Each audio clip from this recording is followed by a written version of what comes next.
পুরা নদীর কাছে গিয়ে ডেকে বলে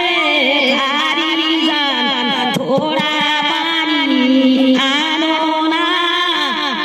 আসগার কালির বুকে লয়ে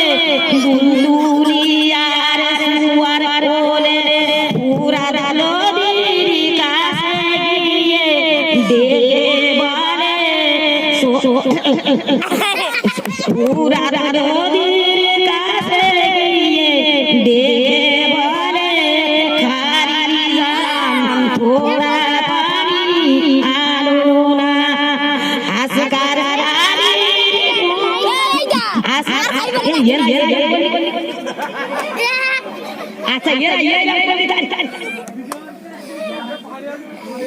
এরা